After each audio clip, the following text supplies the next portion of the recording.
BD news 21। ছাত্র শিবিরের জয়টা আমাদের কাছে অনেকটাই প্রত্যাশিত বলতে পারেন অনেকাংশেই। কারণ আমরা শিক্ষার্থীদের সঙ্গে যখন নির্বাচনী প্রচারণা কার্যক্রমে অংশ নিয়েছি, বা এর আগে আমরা যখন গত 1 বছর 29 অক্টোবর প্রকাশ্য কার্যক্রম শুরু করার পর থেকে শিক্ষার্থীদের কল্যাণে আমাদেরকে নিজেদেরকে নিয়োজিত করার চেষ্টা করেছি, আমরা আমাদের পরিশ্রম করেছি, আমরা আমাদের আন্তরিকতা তুলে ধরেছি, আমরা আমাদের তাদের কাছাকাছি যাওয়ার চেষ্টা করেছি। তখন থেকে আসলে আমরা শিক্ষার্থীদের যেই সমর্থন, সেই সমর্থনটা লাভ করেছি এবং একই সাথে নির্বাচনী প্রচারণা কার্যক্রমে যখন সবার সঙ্গে যোগাযোগ করেছি, তাদের ভাবনাগুলো আমরা যখন আরও কাছ থেকে জানার চেষ্টা করেছি, সেগুলো আমাদেরকে অনেক বেশি আত্মবিশ্বাস দিয়েছে।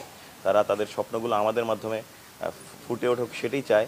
এই জায়গাগুলো আমাদেরকে অনেক আত্মবিশ্বাস দিয়েছে এবং যেটির চূড়ান্ত প্রতিফলন গতকাল পেয়েছি আমরা। যেটা হচ্ছে এখানে ছাত্রদলের ভালো একটা প্রভাব ছিল, বাম দলগুলোর ভালো একটা প্রভাব ছিল। কি কারণে মনে করেন যে তারা ধরাশয়ী হলো শিবিরের কাছে? কি কৌশল আসলে আপনারা অ্যাপ্লাই করেছেন? দেখুন, এখানে ছাত্রদল কিংবা অন্যান্য প্রগতিশীল বামপন্থী দলগুলোর কাছে আমরা সবসময় চেয়েছি তাদের সঙ্গে একসাথে কাজ করার। আমরা আমাদের যে কোনো কর্মসূচি হোক, যে কোনো আয়োজন হোক, আমরা সবসময় তাদের নিকট আমাদের দাওয়াত পৌঁছেছি। আমরা তাদের সঙ্গে আমাদের সুসম্পর্ক বজায় রাখার চেষ্টা করেছি।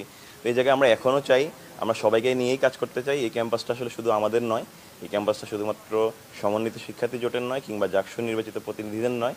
এই ক্যাম্পাসে প্রত্যেকটা স্টেক হোল্ডার এই ক্যাম্পাসের জন্য ইম্পর্টেন্ট এবং তাদেরকে সঙ্গে নিয়ে এখানে কাজ করতে হবে।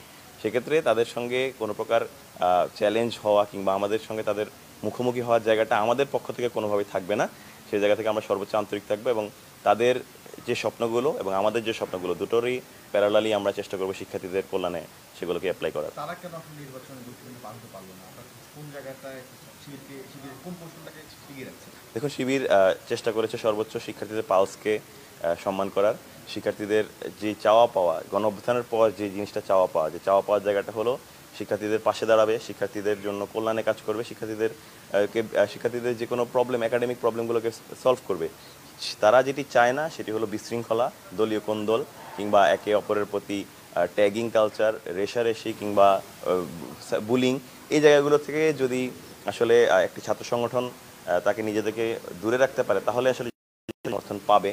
সেটি আসলে প্রতিফলনে জাকসুতে ঘটেছে। বাকি সংগঠনগুলো যদি এই জায়গায় এই পন্থা অবলম্বন করতে পারে, আমার কাছে মনে হয় ছাত্র শিবিরের মতো তারাও শিক্ষার্থীদের জনসমর্থনে অনেক একটা প্রতিযোগিতাপূর্ণ পরিবেশ তৈরি হবে। আপনাদের যে টিম, মানে জাকসুর যে টিম, সেটি প্রথম কার্যদিবসে তার একটা পাশেই স্মৃতিসৌধ রয়েছে, সেখানে গিয়ে কি শুরু করবো তারা কর্মকাণ্ড, নাকি আপনাদের ভিন্ন ভিন্ন পরিকল্পনা আছে? এখন আমাদের এখনও অভিষেক যে অভিষেক অনুষ্ঠানটি শুরু হয়নি। আজকে বিশ্ববিদ্যালয়ে নির্বাচন পরবর্তী শাটডাউন চলছে।